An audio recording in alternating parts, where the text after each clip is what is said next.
Hola Lourdes, soy Lupita, acabo de ver el documental, está padrísimo, gracias por tener o dar la idea de opción A, B y C. Estoy eh, quizás, eh, no sé, cautivada o emocionada o sacada de onda o idea porque hiciste esto. Nunca imaginé que habría opción o opciones fuera de lo que era la terapia con, tú sabes, fuera de medicina de un hospital o doctor, pastillas envases. Eh, Estoy, como te dije, estoy impresionada por tu trabajo. Es un documental excepcional.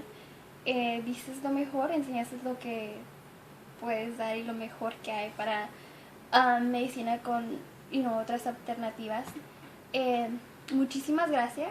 Esto me dejó una idea completamente de lo que es el cáncer. Y bueno, muchísimas gracias y te esperamos.